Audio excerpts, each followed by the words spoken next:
Saludos, hermanos. Damos gracias a Dios abundantemente por su cuidado, por poder nosotros estar una vez más aquí compartiendo este mensaje. El título del tema que traemos en esta ocasión es Las 7 maldiciones de los templos. Otros le llaman los 7 perjuicios de los templos. También podemos llamarle los 7 obstáculos de los templos. ¿De qué estamos hablando? Estamos hablando de los templos, de los lugares de oración, de los lugares de reunión de culto, tal como lo conocemos hoy. Pero vamos a mirar en la historia. ¿Cuál es la historia de los templos o lugares de culto? ¿Cómo empezaron? ¿Cuál es su origen? ¿Qué dice la Biblia de los templos? ¿Qué dice Dios de construirle templos? Vamos a la historia del culto también. ¿Cuándo se estableció el culto a Dios y quién lo estableció?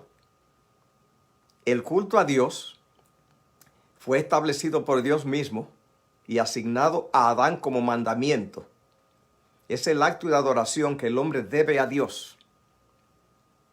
En Mateo 4:10 Jesús dijo, escrito está, al Señor tu Dios adorarás y a Él solo servirás. Así que es un mandamiento de Dios, la adoración a Dios de parte del hombre.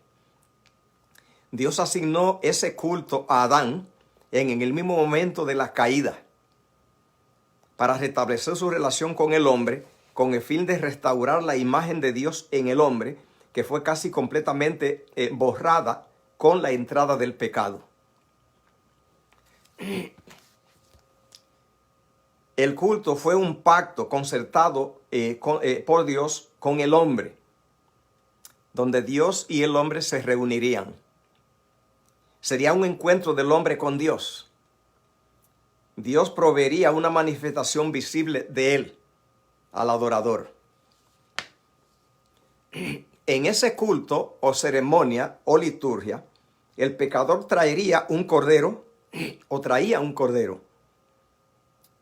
Ponía las manos sobre la cabeza del mismo, lo degollaba con un cuchillo afilado y lo colocaba encima de un altar y Dios se manifestaría con fuego. Ese fue el pacto. Dios se manifestaría con fuego viniendo a quemar la ofrenda si era que le agradaba.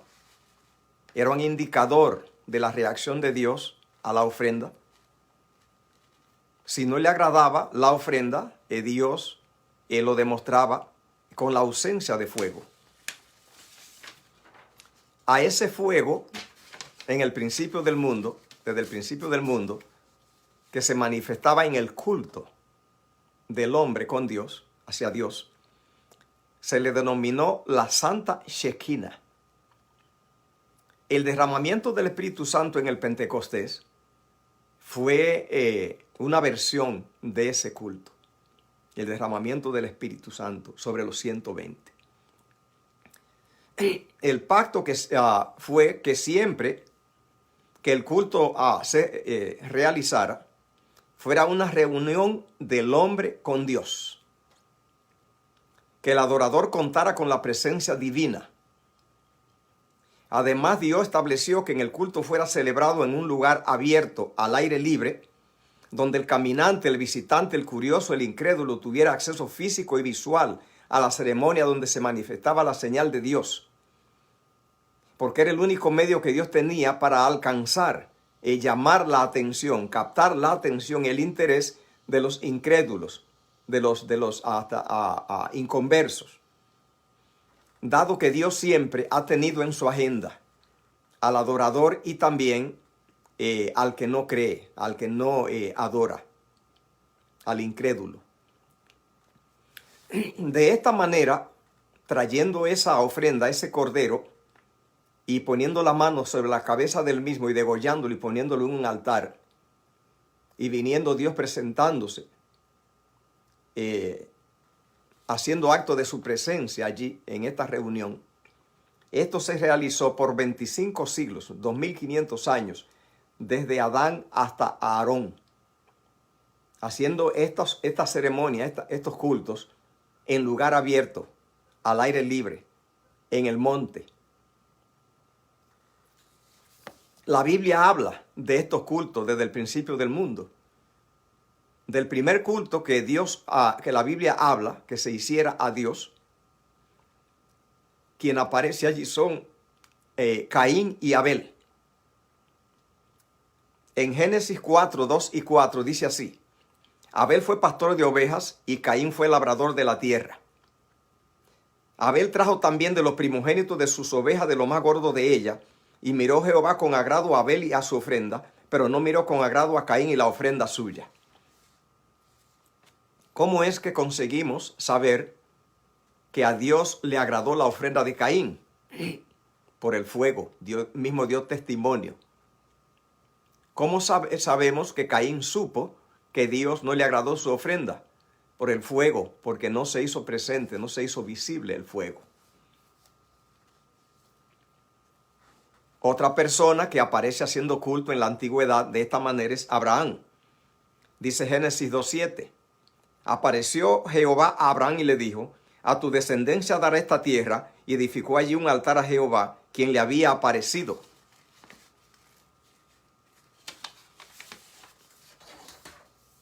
Otra persona que aparece haciendo esta clase de culto es Jacob, en Génesis 35, 1 y 7. Dijo Dios a Jacob: levántate y sube a Betel y quédate allí, y haz allí un altar al Dios que se te apareció cuando huía de tu hermano Esaú. Y edificó allí un altar y llamó el lugar El Betel, porque allí le había aparecido Dios cuando huía de su hermano. Así que estos cultos se hicieron por miles de años, todos los hombres de Dios. Luego dice que Moisés, con instrucciones de Dios, hizo un santuario en el desierto cuando Israel salió de Egipto. Eso lo dice Éxodo 25:8, que Dios le instruyó a Moisés que hiciera un santuario. Dice: y harán un santuario para mí y habitaré en medio de ellos. Salomón también construyó un santuario. En 1 Reyes 6:1 dice: en el año 480, después que los hijos de Israel salieron de Egipto, el cuarto año del principio del reinado de Salomón sobre Israel, en el mes de Sif, que es el mes segundo, comenzó él a edificar la casa de Jehová. Así que desde Adán hasta Aarón, los cultos fueron hechos al aire libre, en lo rápido, a la vista de todos, del público, sin edificios, sin templos. Después el santuario que hizo en el desierto, que lo hizo Moisés con instrucciones divinas, no tenía paredes ni techo. Era un lugar abierto, porque Dios quería que en esos cultos, los que ofrecían el culto, en el caso de Aarón, viera la presencia de Dios. Pero Dios quería que la viera también toda la nación, todo el pueblo. Ese era el plan, que el fuego se manifestara para que lo viera todo el mundo, el adorador y los caminantes y todos los que andaban, y que lo viera todo el mundo, que fuera un lugar abierto. Por lo tanto, este culto, este fuego, lo vio toda la nación de Israel cuando Aarón ofreció este culto en el santuario que Moisés hizo. La población de Israel que presenció este culto era de más de 1 millón, como 1.200.000 personas. Así que no había un edificio. No tenemos todavía un edificio hoy en este tiempo para 1.200.000 personas. Y en ese tiempo no había un edificio. Y Dios quería que el culto fuera presenciado por todo el mundo. Por eso no estaba en su agenda los edificios, con las personas, con los adoradores encerrados. Cuando Cristo vino al mundo, en Israel, había un templo que dice Juan 2:20 que se duró 46 años para hacerlo. La promesa que Dios hizo es que en estos cultos Él iba a demostrar su presencia para que fuera visible para los adoradores y que lo pudiera ver el caminante, que lo pudiera ver todo. Dios quería ser visto por toda la nación. Por lo tanto, entonces venía fuego del cielo. Así que entonces en el ceremonia, en el culto, la ofrenda que trajo Abel, Dios hizo esa manifestación. Eso es lo que dice Hebreos 11:4. Dice, por la fe Abel ofreció a Dios más excelente sacrificio que Caín, por lo cual alcanzó testimonio de Dios, de que era justo, dando Dios testimonio de sus ofrendas. ¿Cómo dio testimonio Dios? Dios dio testimonio de la ofrenda de Abel. El testimonio era el fuego que descendía de aprobación. En el santuario que hizo Moisés en el desierto y que ofició a Aarón, también vino el fuego visible. Eso lo dice Levítico 9, 23 y 24. Dice, pero los pechos con la espaldilla derecha los meció Aarón como ofrenda de mecida delante de Jehová, como Jehová lo había mandado a Moisés. Y salió fuego de delante de Jehová y consumió el holocausto con la grosura sobre el altar. Y viéndolo todo el pueblo alabaron y se postraron sobre su rostro. Esa era la intención del fuego. Que lo viera Aarón, pero que lo viera, dice, todo el pueblo. Esto en edificios cerrados no se podría. Número 1, porque no cabe tanta gente. Aquello eran más de 1 millón. Número 2, entonces si se encierran, la gente de afuera no puede ver el fuego. Y Dios se propuso que el fuego tenía que ser visto por todo el mundo, por toda la nación entera. No podía ser el culto solamente para un grupo de adoradores encerrados. En el santuario que Salomón hizo también en Jerusalén, era abierto, no tenía paredes. Ya en ese tiempo la población de Israel era más que en el desierto, ya eran como 3 millones. Y Dios quería que lo viera Salomón, los sacerdotes y todo el pueblo, que eran más de 3 millones. Por lo tanto, no estaban en un edificio. Así que era solamente una plataforma, el santuario de Salomón. Era abierto todo. Dice 2 Crónicas 7, 1 y 3. Cuando Salomón acabó de orar, descendió fuego de los cielos, consumió el holocausto, la víctima y la gloria de Jehová se llenó la casa. Cuando vieron todos los hijos de Israel descender el fuego y la gloria de Jehová sobre la casa, se postraron sobre sus rostros en el pavimento y adoraron y alabaron a Dios. Así que toda la nación de Israel, como 3 millones, miraron allí el fuego que vino y se alcanzó el objetivo. Y era que alabaran y glorificaran el nombre de Dios, toda la nación, todo el pueblo. Eso es lo que Jehová, Dios, quería. En el tiempo también de Elías, vino fuego del cielo y lo vio todo el pueblo. Y los 850 profetas falsos que había allí y la gente de Baal. Porque Dios quiere que donde Él se manifieste, quiere que sea testimonio al mundo, su presencia, para que la gente conozca que Él existe. ¿Cuál fue el destino de los santuarios? La Biblia dice que se hicieron santuarios. Pero esos santuarios tenían un problema. Y era que estaban localizados en ciertos lugares. Estaban localizados en ciertos lugares. Pero sí, eran abiertos. Todo el pueblo tenía acceso para ver lo que pasaba. Pero a Dios no tenía interés en esos santuarios. Lo que Él mandó al principio es que simplemente lo hicieran en lo rápido, al aire libre, en cielo abierto. Esos santuarios fueron todos destruidos. Dios no los protegió. Por lo tanto, entonces dice. ¿Cuál fue el destino del santuario que Moisés hizo en el desierto? Fue destruido. De él no se habla nada. Dios no lo protegió. Salomón también construyó un santuario. Y dice Jeremías 52, 12 y 13, que en el mes quinto, a los 10 días del mes, que era el año 19 del reinado de Nabucodonosor, rey de Babilonia, vino a Jerusalén Nabuzaradán, capital de la guardia, y destruyó el templo de Jerusalén. El templo que hizo Nabucodonosor. Dios no lo protegió. ¿Por qué no? Porque a Dios no le interesan los templos, los lugares de adoración. El templo, cuando Cristo vino al mundo, hecho por los romanos, ¿qué les pasó? Fue destruido en el año 70. Eso Cristo lo profetizó en Mateo 24:2. Le dijo a los discípulos, respondiendo él dijo, ¿veis todo esto? De cierto os digo que no quedará aquí piedra sobre piedra que no sea derribada. ¿Qué dos características quería Dios que reinaran en los cultos que Él mandó que se hicieran?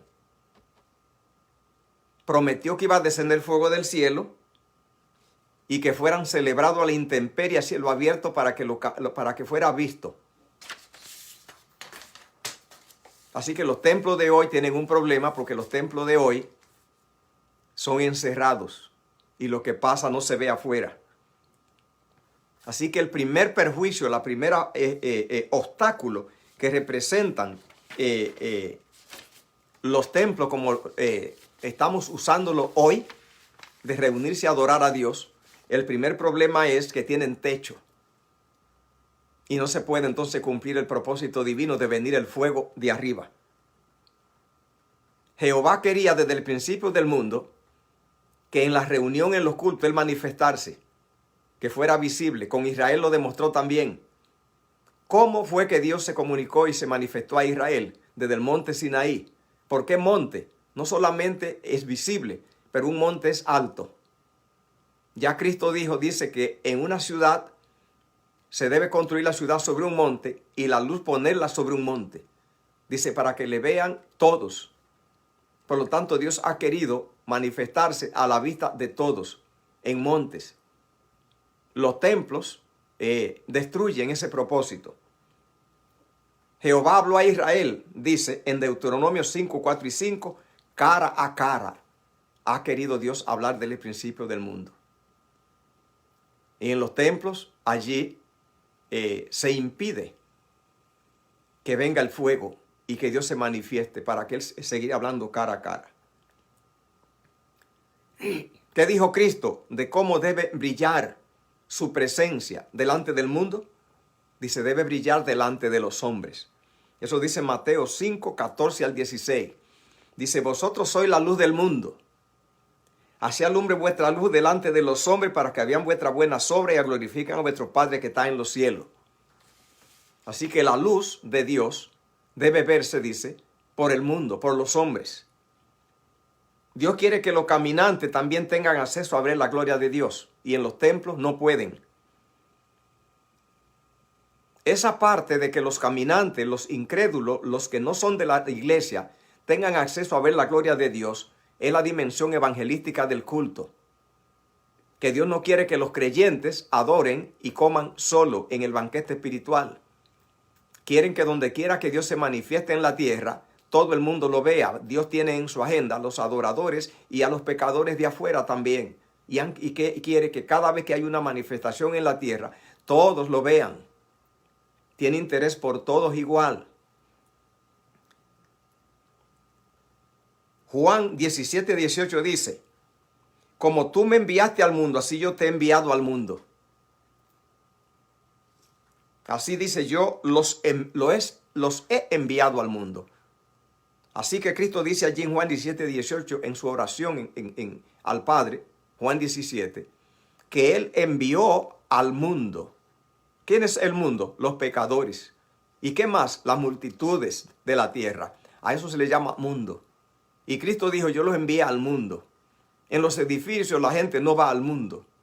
En los edificios la gente se autosecuestra, se enclaustra y no cumple el principio del mundo, de Dios, de ir al mundo.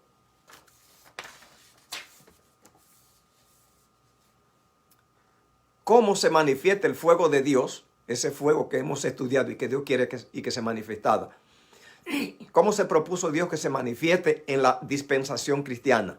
Igual. Vino el Pentecostés. El Espíritu no se ve, pero el fuego que vino del cielo se veía. ¿Por qué el Espíritu vino en forma de fuego, en forma de lengua de fuego? Solo para verse, para llamar la atención.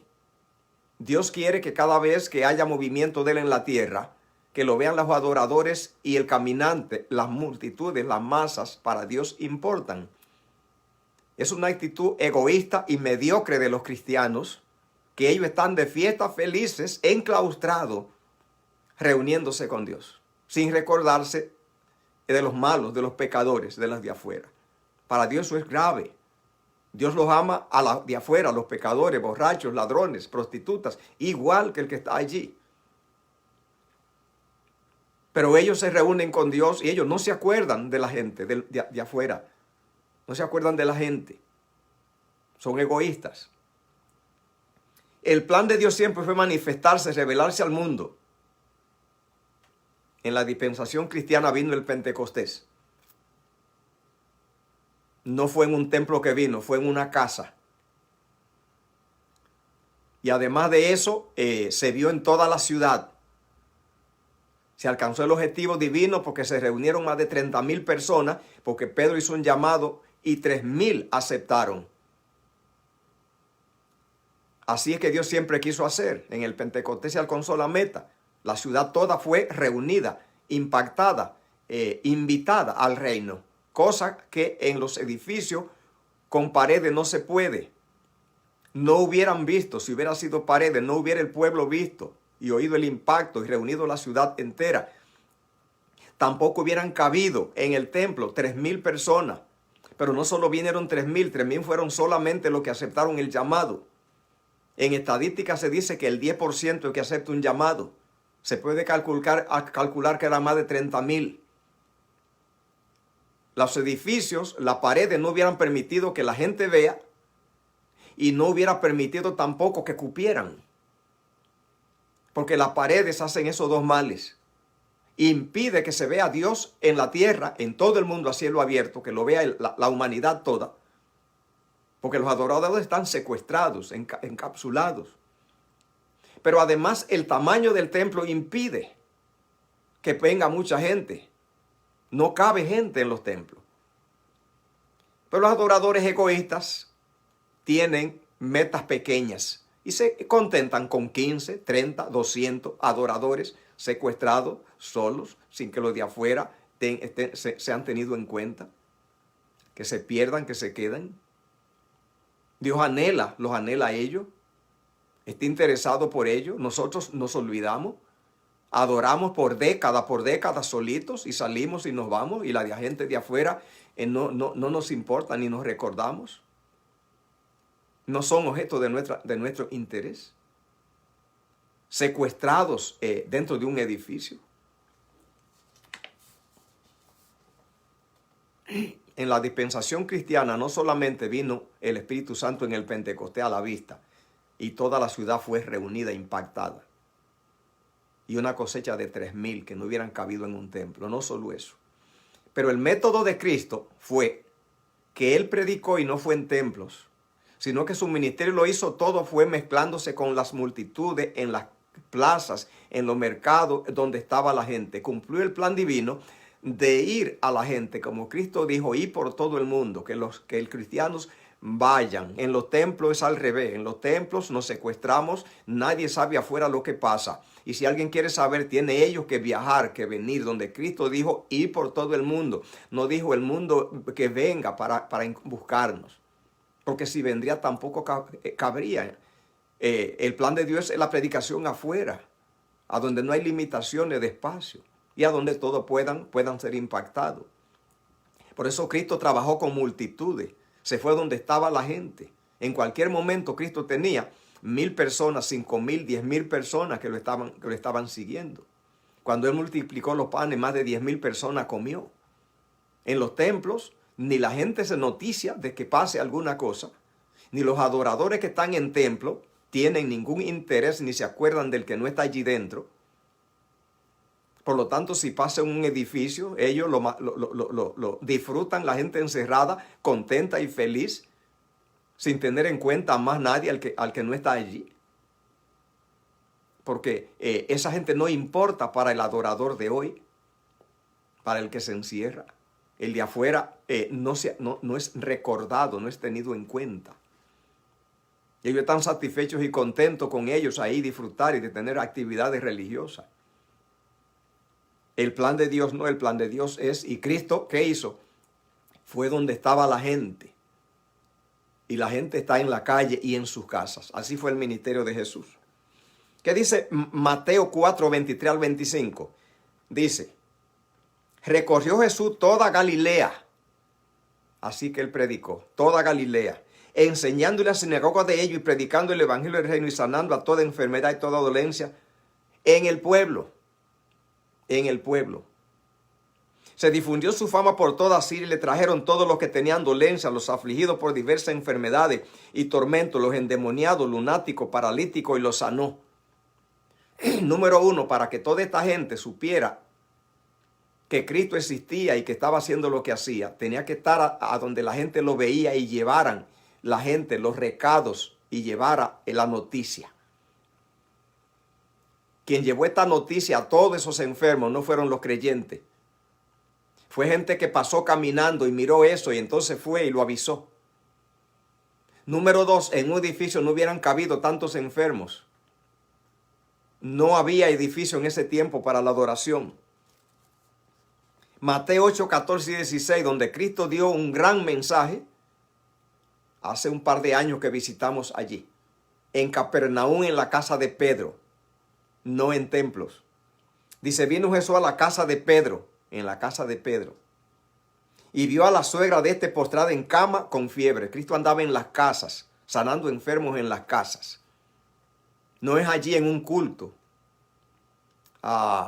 Y que la gente venga de toda parte del mundo haciendo viajes larguísimos para venir a un lugar a donde la gente allí se establece para que haya que venir a unirse en un culto. Cristo mandó que fueran a todo el mundo a visitar a la humanidad entera, a predicarle y a sanarlo. Así que entonces dice, cuando llegó la noche trajeron a él muchos enfermos y los sanó. Esos muchos enfermos no hubieran cabido en un edificio. Cristo no quiere edificio porque en los edificios no cabe gente. Se atesta rapidito. De bote en bote rapidito. ¿De qué tamaño quiere Dios los templos? De 1000. 1000 no es mucho. Se llena rápido. 10,000. Tampoco, es poco.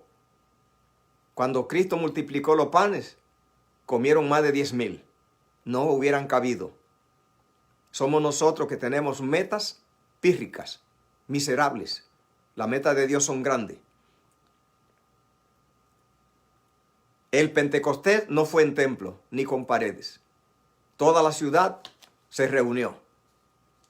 Como 3,000 personas.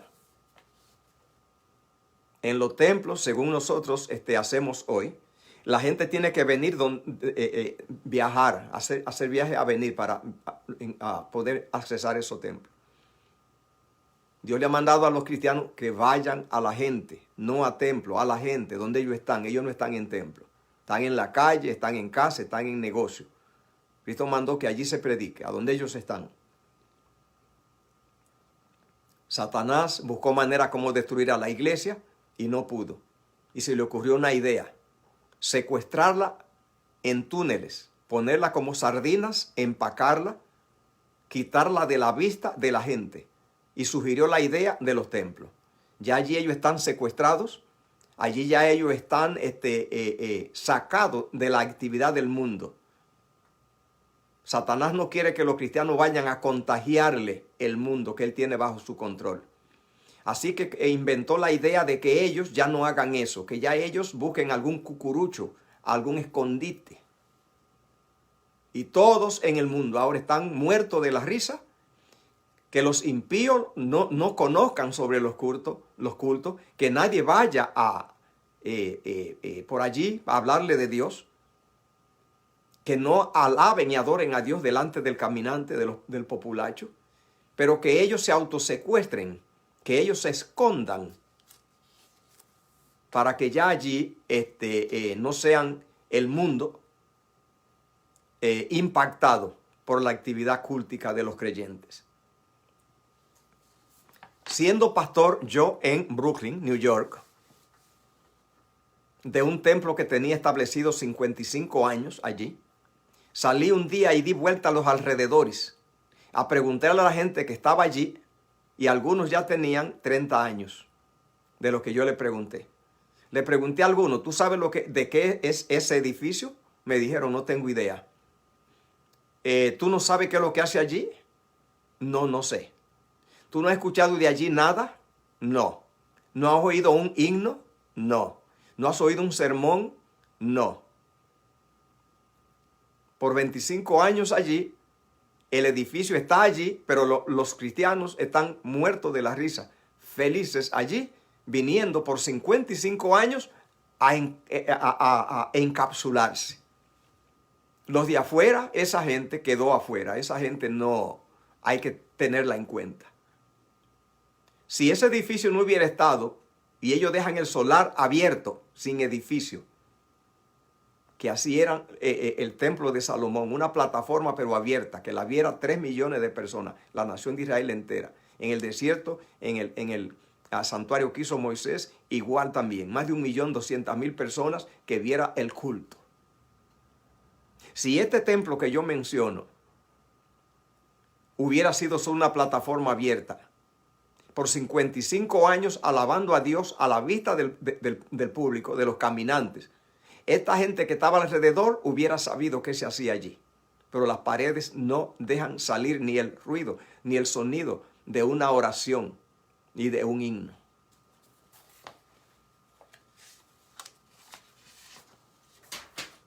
Así que tenemos entonces los dos perjuicios de los templos como los conocemos hoy. Primero, el techo impide que venga el fuego. Ya Dios no puede entonces hacer esa manifestación física. Y las paredes impiden que trascienda fuera de allí, de las paredes, lo que hacen los adoradores con Dios. Secuestran las paredes al pueblo de Dios para que no trascienda, para que su culto no afecte, no aporte para la humanidad perdida que deambula afuera. Esos son ya dos perjuicios. Las paredes que limitan e impiden y el techo.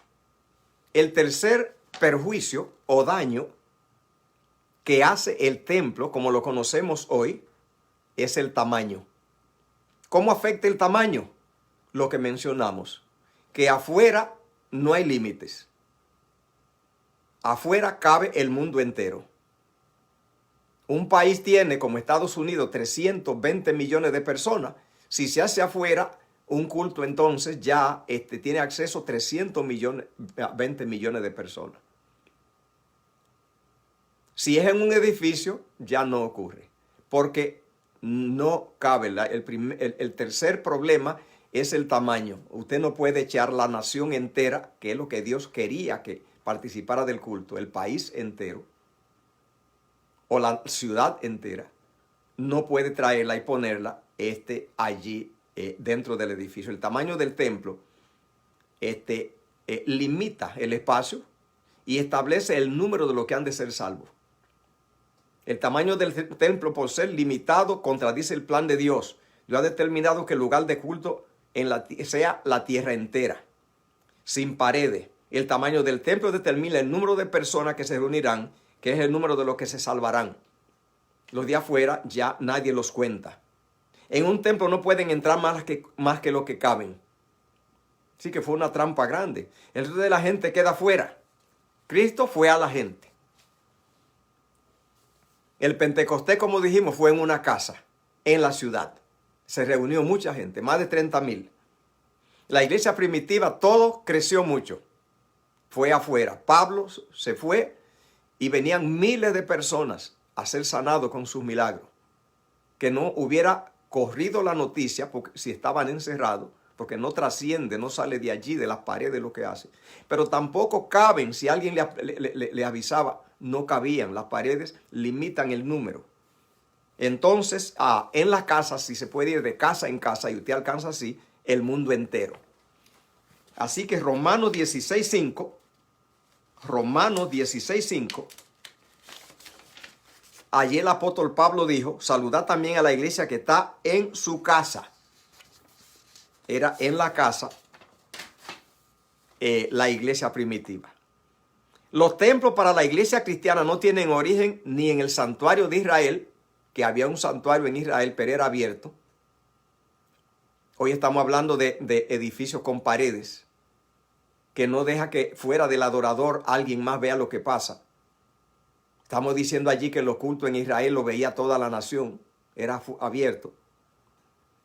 El evangelio empezó a predicarse en la plaza, en la calle y en la casa. La iglesia cristiana empezó a usar templos en el templo de Constantino. Cuando la iglesia cristiana se corrompió, cuando vino la apostasía, cuando vino Constantino, la iglesia cristiana comenzó a usar templos. Porque los templos para culto son de origen pagano y las iglesias paganas, las religiones paganas sí tenían. Porque la misma arquitectura de los templos es un tipo de idolatría. Hechos 19:10 habla como Pablo trabajaba. Hacía Dios milagros extraordinarios por mano de Pablo, de tal manera que aún se llevaban a los enfermos los paños o delantales de su cuerpo, y las enfermedades se iban de ellos y los espíritus malos salían. Así que entonces tenemos ese tercer perjuicio y daño que hace el templo, como lo conocemos hoy. Es el tamaño, no cabe gente. El cuarto perjuicio o daño u obstáculo, que es el templo como lo conocemos ahora, como usamos, es el costo de la inversión. Hay que durar 30 años para construir un templo y 30 años buscando dinero para pagarlo. En esos 30 años la iglesia se detiene y trabajando evita predicar. Trabajando para construir el edificio evita predicar. Se puede gastar el tiempo en poner ladrillo, gastarlo en ganar almas. Y el tiempo que se gasta buscando el dinero para financiar el proyecto, ese tiempo también se podía gastar ganando almas. Así que son dos pérdidas. En lo que un templo en 30 años se paga, y a los 30 años usted tiene la gente que caben allí. Si hubiera dedicado ese tiempo de trabajo a predicar y de ganar dinero para pagar la edificación en predicar, la iglesia se hubiera multiplicado por 10.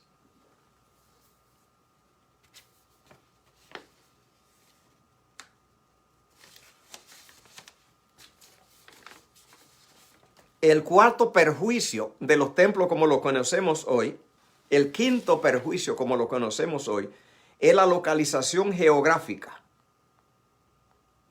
O sea que está radicado en un punto, en un lugar geográfico. Cristo dijo, id por todo el mundo. Este método que usamos de los templos, como lo usamos hoy, contradice el ir por todo el mundo. Sino que lo que hace es que el templo está radicado geográficamente en un punto. Y el que quiera accesarlo tiene que viajar, moverse de un lugar a otro. La gente, al revés del plan divino, hacer un viaje al templo. Y Cristo lo que mandó fue, viaje la persona a donde están los pecadores. No que los pecadores hagan un viaje a encontrarnos.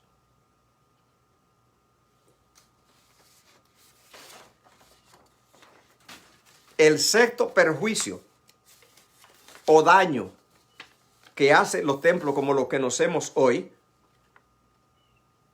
es la idea de un lugar santo en la tierra. Es un plan de Satanás que se crea que hay lugares santos en la tierra. Dios no estableció lugares santos en la tierra, no hay lugares santos. La gente, ¿qué hace? Que la gente cuando llega al templo es con toda la reverencia tremenda. Entiende que Dios está allí. Y allí modifica su conducta. ¿Es malo estar en reverencia cuando se cree que Dios está? No. Tener una conducta buena, en orden, ¿es malo? No. Lo malo es hacerlo en ese solo lugar, creyendo la mentira de que hay un lugar que es santo en la tierra. En el plan divino es santa toda la tierra. Creer que la presencia de Dios está allí es una mentira. Sí, lo está. Lo malo es el concepto de lo sagrado de ese lugar, que es mentira. No hay ningún lugar sagrado en la tierra. Si es por la presencia de Dios, la tierra toda es sagrada, porque Dios estableció que no hay ningún lugar sagrado en la tierra, sino que se ande delante de Dios en reverencia, no en el templo, delante de Dios. Dios no está en el templo. Es la vida entera que sea así. El tener ese lugar como selecto, con una presencia, como lugar santo, es una gran mentira. No hay lugares santos en la tierra. El lugar santo donde mora Dios está en el cielo. Y nosotros tenemos que estar aquí en la tierra con reverencia en su presencia. De hacerlo en un lugar es peligroso. La presencia de Dios es que el creyente ande delante de Él y Él esté en el cielo. Es que ande delante de Él. Que ande en actitud de adoración delante de Dios. Pero esta gente va a un lugar a adorar. Y cuando sale de allí, entonces ya salió del lugar de adorar. Peligroso. Porque Jehová ha mandado que no hay lugar de adorar en la tierra. A donde usted adora y luego en otro que no hay adoración. El mandato divino es que se vive en la tierra en actitud de adoración 365 días al año. Porque no hay lugares de adoración aquí en la tierra. El lugar de adoración de Dios está en el cielo y nosotros tenemos que adorarlo es en la vida entera, no en un lugar.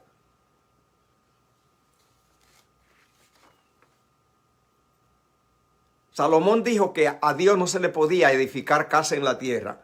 Lo dice 2 Crónicas 2, 5 y 6. La casa que tengo que edificar ha de ser grande, porque el Dios nuestro es grande sobre todos los dioses. Más, ¿quién será capaz de edificarle casa, siendo que los cielos y los cielos de los cielos no pueden contenerlo? Entonces Salomón hizo un santuario, pero no pretendió que hizo un lugar a donde tenemos el lugar de oro, el lugar dorado de la presencia divina. El lugar dorado de la presencia divina es toda la tierra.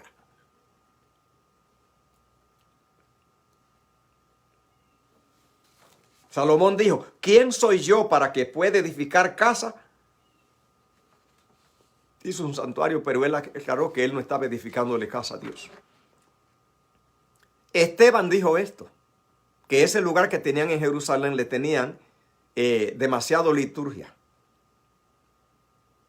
Que Dios no iba a tener ningún lugar en la tierra como preferido, debido a que eso es idolatría, conferirle ese tipo de diferencia a ese sitio que Dios no le ha conferido. Dios cree que la tierra es todo el lugar a donde camina el hombre que anda en actitud de adoración en su presencia que está en los cielos. Porque Esteban dijo eso, lo apedrearon. Hechos 17:24. Mas Salomón le edificó casa. Si bien el Altísimo no habita en templo hecho de manos. El hombre es muy vanidoso y arrogante. Anda haciéndole muchas cosas a Dios que Dios no le pidió. Y confiriéndole demasiado sacralidad a la chatarra que hace con sus manos. Cree demasiado en sus obras. Dios es sagrado en el cielo. No en los lugares que nosotros fabricamos. No hay sacralidad. ¿Qué dice Esteban que Dios dijo?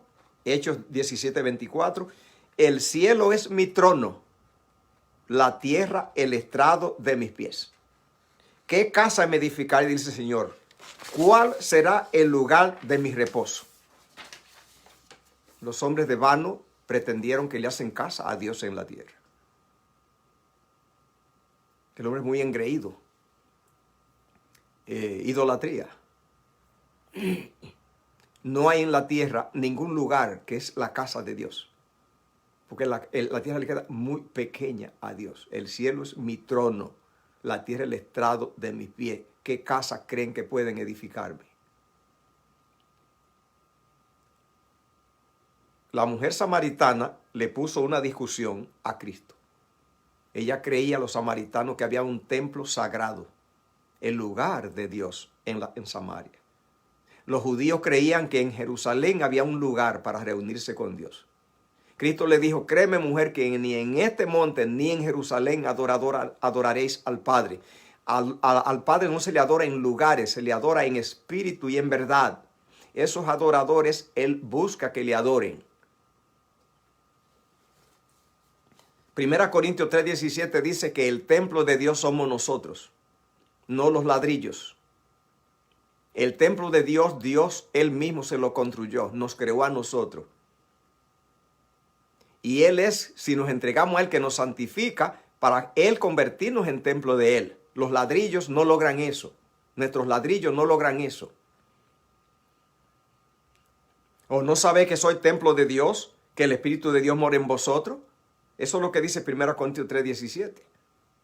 Si alguno destruye el templo de Dios, Dios destruirá al tal, porque el templo de Dios, el cual sois vosotros, santo es. Pero hay mucha reverencia y hay muchas cosas y ceremonias en un edificio de ladrillo que hacemos. Y muchas veces el templo de Dios, que es en el cielo, andamos cuando salimos de ciertos lugares, ya según nuestra visión, una visión fracasada, que ya no estamos en la presencia de Dios. Porque nosotros fabricamos un lugar de la presencia de Dios. Y ya en otros lugares allí la gente ahora ya no habla, no se ríe, no actúa como si esté en la presencia de Dios. Y no sabe que el templo de Dios son los creyentes. Por lo tanto, muchas veces hay mucha reverencia extrema en los lugares de ladrillo que hacemos. Y se murmura, se critica, se ofende, se irrespeta a las personas, que dice que ellos, las personas, son el templo de Dios. Y se trata con mucha refinamiento y delicadeza a los ladrillos y a la gente, que muchas veces no se sabe de las necesidades de ellos. Se es arrogante, insensible, descuidado, se olvida de pensar en ser útil a los demás, en tratarlos bien.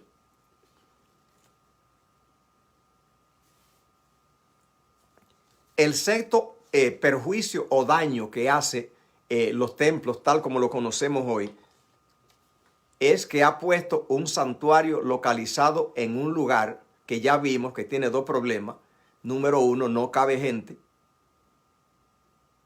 Nosotros estamos contentos con los 50 o 100 miembros de iglesia, sí, estamos contentos, felices. Somos bien mediocres.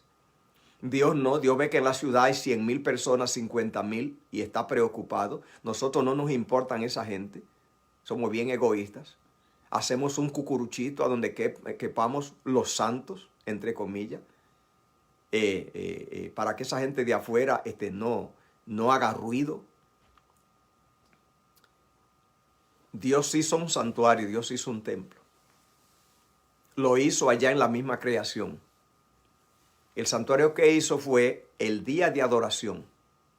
Cuando terminó de hacer todo en 6 días, hizo el séptimo día. Ese es el templo, es el lugar de adoración. No lo hizo en el espacio, lo hizo en el tiempo. Porque en el espacio, dijimos, tiene que viajar la gente a trasladarse. Y número 2, allí lo que tienen no cabe toda la humanidad. Hecho el santuario en el tiempo, allí cabe todo el mundo. Hizo un día en vez de un edificio de paredes. ¿Cuál es la diferencia que tiene el templo en el tiempo? El día, que nadie tiene que viajar a él. Porque la tierra se mueve alrededor del sol, por lo tanto, la sombra del sol, ella se encarga de rotar sobre la tierra. Por lo tanto, el día de sábado, él, como todos los demás días, rota él encima de la humanidad. Por lo tanto, ese templo que Dios hizo, rota encima de la gente. Y cada 7 días, él encuentra a la gente donde está. Esa es la primera ventaja. No hay que viajar. Él se encarga, él viaja, él nos busca. Usted se queda aquí mismo, viene el domingo, lunes, martes, miércoles, jueves, viernes y asegúrese que otra vez vendrá el templo que Dios hizo. Y viene donde usted está. Puede quedarse allí. ¿Cuál es la ventaja? No tiene que viajar usted. ¿Cuál es la otra ventaja? Que ese templo cuando viene encima de todo, que era lo que Dios quería y quiere. Que el templo de Dios, a donde están los adoradores, incluya la humanidad entera. Por lo tanto, cuando el sábado rota encima de nosotros, ya vino el templo. No tenemos ahora una limitación de tantos pies cuadrados. Lo que tenemos son horas, 24 horas. No pies, no metro cuadrado. Está hecho de tiempo. Entonces yo sé el tamaño del templo. Tiene 24 horas. Si es de ladrillo, entonces tengo que medirlo con una cinta métrica. Este se mide con el reloj. La ventaja es que Él me encontró, Él rotó. Yo no tengo que viajar. Y número 2, cuando me encuentra con la humanidad entera. No tenemos ahora que hacer lugares para viajar y que no cabe la gente. En el templo del día de reposo cabe todo. Dios lo hizo que quepa la nación entera. Los Estados Unidos tiene 5 horarios. Así que entonces da vueltas y viene y se acomoda encima de la nación el sábado. Viene y entra el viernes en la tarde, a la puesta del sol, cuando es hora a la puesta del sol. El primer horario, la hora del este, en Nueva York y Nueva Inglaterra. Una hora más adelante, la gente se queda donde está. Y una hora más adelante ya está alcanzada la gente de horario del centro de los Estados Unidos. Una hora más tarde se mueve y alcanza el horario de las montañas rocosas. Y una hora más tarde se mueve y alcanza la hora del Pacífico. La gente toda está allí. Y también está el mundo, toda la humanidad allí, que está en ese territorio. Y una hora más tarde alcanza a Alaska. Y una hora más tarde alcanza a Hawái. La gente no tiene que moverse y lo alcanza con todos. Y el séptimo perjuicio de los 7 perjuicios, de los 7 daños que hacen los templos como lo conocemos, es ese concepto produce envejecimiento y muerte por estancamiento. Una vez que la gente llega a creer que hay un lugar que es santo en la tierra, y luego que establece el tamaño, entonces ya en su mente entra el concepto de que tiene el reino de Dios, sabe dónde está y sabe el tamaño. Hay un tercer elemento que de una vez se deriva de él, que sabe también el número de salvados. Así que dice, conozco el lugar santo de Dios, conozco el tamaño del lugar santo de Dios y también conté cuántos caben. Ese es el reino de Dios. Ya no caben más porque no tiene más tamaño.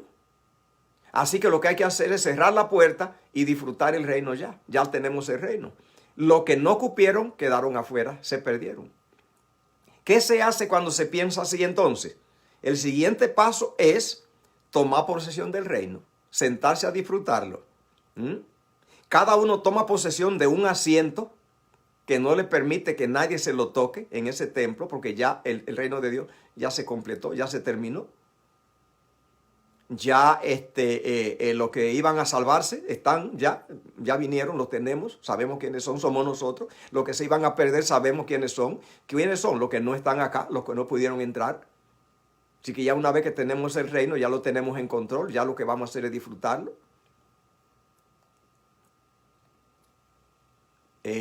Nos asignamos y marcamos un asiento hasta que muramos. Nadie lo puede tocar, ya el reino había que repartírselo. Cada uno coge su banco y su cargo y se estanca, porque ya los de afuera ya quedaron, ya no caben. Y como ocurre con todo ser vivo, que si no crece muere, con el agua que si se estanca se llena de parásitos, así la iglesia entonces cae en un estado donde vegeta, se estanca, se convierte en parásito deja de crecer, no hay donde echar más personas, no hay más espacio. No se hacen más proyectos de evangelismo al no tener más espacio donde colocar nuevas personas. Así que el proceso natural es que envejece y muere. Todos los años se entregan llaves de templos cerrados a la asociación en los Estados Unidos y en el mundo entero. Porque pensar con todo lo que hemos mencionado es la manera de estancar y morir. Porque los de afuera, que es lo que hacían crecer y prosperar la obra, esa gente ya se las deja. Ya están satisfechos con lo que son. Los estancados mueren. Esto que estamos compartiendo no es por el coronavirus, que ha hecho el favor de quitarnos los templos. De que un pastor antes del coronavirus se reunía en su iglesia 150 miembros. Y cuando vino el coronavirus, entonces Dios trajo la provisión que siempre trae cuando hay problemas de las redes sociales, el Zoom, Facebook y hay otros, las cadenas por teléfono que le dan la vuelta al mundo. Y me dijo, el siguiente vez cuando prediqué, no fueron 150, sino que alcancé 500 personas. ¿Por qué alcanzó 500? Porque al edificio de una familia de 5 o 4 venía solo uno. Y en el culto ahora, en casa, como Dios mandó desde el principio, que fuera a predicársele en la casa a la gente. Entonces allá alcanzó los 4 miembros, 3, los 5, 7 miembros. Las visitas las alcanzó. Es el plan divino. Que a donde hay un creyente, el culto afecte a los que los rodean, a su comunidad. En el templo, esa gente queda en casa, queda afuera, excluida. Y él va solito con otro que tiene otra comunidad de hijos, tíos, amigos, que no tienen acceso a su culto. Porque él cuando va a su culto se enclaustra. Ahora que vino el coronavirus y nos quitó los templos, gloria a Dios, entonces ahora el culto lo hizo la persona en su casa y alcanzó a todos. No solamente por el coronavirus, la Iglesia Bendita del Séptimo Día tiene una profecía. Que va a venir la bendición de Dios de que no se va a poder hacer negocio ni tener propiedades. Se van a perder las propiedades, las instituciones, los edificios. Sino que viene más un proyecto de persecución donde tienen que huir. Lo menos que le conviene es reunirse en lugares donde pueden encontrarlo para poder apresarlo fácil. Lo más que le conviene es, como en la iglesia primitiva cuando era perseguida, huir y esconderse y regarse. Gloria a Dios. Para que de esa manera ese mal hábito de enclaustramiento quede ya superado para siempre. Y se pueda ir con altruismo, sin el egoísmo de estar celebrando comiendo solo y que los otros no cuenten, pero que seamos lanzados en persecución huyendo a tener que escondernos y que mezclarnos con la gente. Solo así se podrá alcanzar la predicación. Por la buena Dios mandó, vayan a mezclarse con la gente. No se pudo, en los templos quieren estar solos. Gloria a Dios que vienen las condiciones. Mejor aprendamos con esto que ha sido un ensayo y no estén con tanto añoranza de que se vuelva a lo antiguo. Que eso no da resultado. No están incluidas las masas en ese método que hemos tenido.